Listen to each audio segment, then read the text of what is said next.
დღეს მუხათგვერდის ძმათა სასაფლაოზე ქართული ოცნების მთავრობის სრული შემადგენლობა იყო ამოსული, მათ ჯერ მოიარეს გმირთა საფლავები და ამის შემდგომ გმირების საფლავებთან მათ გააკეთეს ძალიან მძიმე განცხადებები.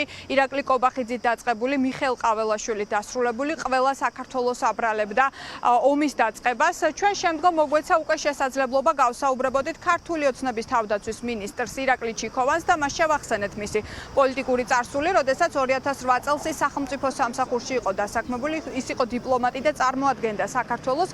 ფიქრობდა თუ არა მაშინ თავად, რომ საქართველო იწყებდა ომს, ახლა ამ პერსპექტივიდან და გადმოსახედიდან როგორ ხედავს ის 2008 წელს იზიარებს თუ არა მისი თანაგუნდელების განცხადებებს, გუნდის რომელთანაც ერთადაც იმყოფება დღეს ირაკლი ჩიქოვანი და წარმოადგენს ქართულ ოცნებას.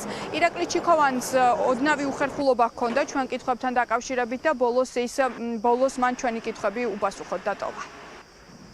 აქ განისვენებენ ის ჯარისკაცები, ის ვაჟკაცები, ის საქართველოს შვილები, რომლებიც მათ დაიცვეს საკუთარი სამშობლო და საკუთარი სამშობლოსთვის გაიღეს ყველაზე უფრო მეტი საკუთარი სიცოცხლე. ჩვენ როგორც თავიანთ თავდაცვის ძალები, თავდაცვის სამინისტრო, მეც პირადად გავაკეთებთ ყველაფერს იმისათვის, რომ ღირსეულად ვატაროთ მათი ხსოვნა და რა თქმა უნდა, ხელი შეუწყოთ ყველანაირად მათ ოჯახებს. ბატონო ირაკლი, თქვენ საქართველოს წარმოადგენდით 2008 წელს. იყავით სახელმწიფო სამსახურში, ბატონო ირაკლი. რუსეთის მხარდაჭერა მსოფლიოს ახლა არ გეუხერხულებათ თქვენი კოლეგები რასაც საუბრობენ. ნაციონალური მოძრაობის პოლიტიკას 2008 წელს, ბატონო ირაკლი. მე გეტყვით, თუ შეიძლება რომ თქვენ სახელმწიფოს ხომ წარმოადგენდით 2008 წელს. მე წარმოადგენდი დიპლომატი ვიყავ. კი ბატონო, და თქვენ ფიქრობთ რომ საქართველოს გამოიწყო ეს ომი და მიხეილ სააკაშვილმა ქვეყნის უმაღლეს ყოველ შემთხვევაში სადაც მიმუშავია, სადაც მიმოქმედია ჩემი სახელმწიფოს და ჩემი ქვეყნის საუკეთესო ინტერესებიდან გამომდინარე. ბატონო ირაკლი, ძალიან მძიმე ბრალდებებს ვისმენთ თქვენი თანაგუნდელების მხრიდან. ანუ რა გინდათ? ბატონო ირაკლი,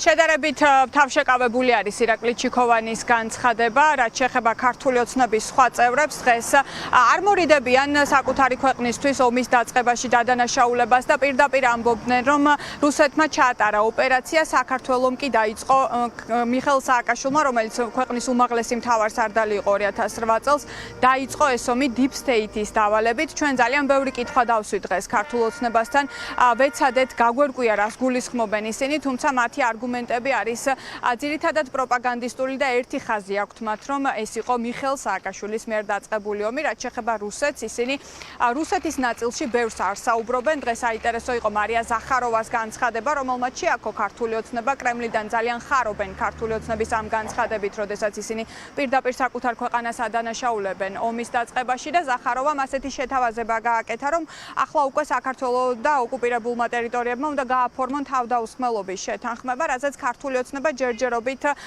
თავშეკავებულ განცხადებას აკეთებს და ისინი ამბობენ, რომ ასეთი ხელშეკრულების გაფორმება არ იგეგმება. ვესაუბრეთ დღეს მოგვეცა საშუალება გავსაუბრებოდით ვეტერანების საქმეთა სახელმწიფო სამსახურის დირექტორს კობა კობალაძეს. მან თქვა, რომ დღეს არის დღე, როდესაც უნდა ყველამ შეიკავოს თავი სპეკულაციებისგან და ამ განცხადებიდან 2 წუთში თავად გმირების საფლავებთან თავად გააკეთა ისეთი განცხადებები, რის მიხედვითაც საქართველო დაადანაშაულა ომის დაწყებაში. ამ ომმა 2008 წლის 8 აგვისტოს ომმა დაგვანახა მხოლოდ შეშფოთებით შემოფარგლული საერთაშორისო თანამეგობრობა, დაგვანახა თუ როგორი არ უნდა იყოს ხელისუფალი და აშკარა არის ის, რომ მაშინდელი ხელისუფლება ატარებდა არა საქართველოს ინტერესს, არამედ რუსეთის სამხედრო ნაწილები უკვე საქართველოში იყვნენ 7 აგვისტოს ბატონო. საქართველოს ტერიტორიაზე ომს როგორ დაიწყებდა საქართველოს პრეზიდენტი? ერთ-ერთი ის თარიღია, რომ ერი და ბერი მდუმარებაში უნდა იყოს და განცდით იყოს პატივის მიგების ჟამს ამ გმირების მიმართ. 15 წუთის წინ ჩვენ აქ ვისმენდით განცხადებებს, რის მიხედვითაც მოქმედი ხელისუფლება ადანაშაულებს საქართველოს ომის დაწყებაში. რამდენად სწორი და მიზანშეწონილია ახლა აქ ამ ტერიტორიაზე ასეთი განცხადებების კეთება? ჩვენი მხარის წარმომადგენლებმა დააფიქსირეს ის, რომ გარკვეულ წილად საქართველოს ხელისუფლების ინიციატივით მოხდა საბრძოლო მოქმედებების განპიროვნება იმ მიმართულებით. თავი არ უნდა დაგვეცვა. ჩვენ არ გვინდა იმაზე საუბარი, თავი როდის უნდა დავიცვათ და როდის არ უნდა დავიცვათ. თუ კანავინის გაინტერესებთ, დოკუმენტში სამტომიანია და ძალიან მნიშვნელოვანი ჩანაწერები. თუ მომისმენთ, წაკითხული მაქვს თავიდან ბოლომდე ზეიდან, ქვეიდან ზეიდ და ასე შემდეგ. ჩემო ბატონო, რაზეც არ უნდა ვისაუბროთ ჩვენ, რაზეც არ უნდა ვისაუბროთ.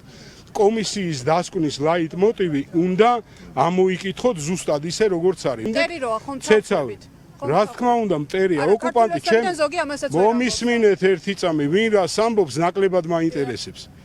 ფაქტობრივი გარემოებით ვიმსჯელოთ. ჩემი ქვეყნის ტერიტორიის ოკუპაცია ვისგანაც განხორციელებულია, ის ჩემთვის მტერია.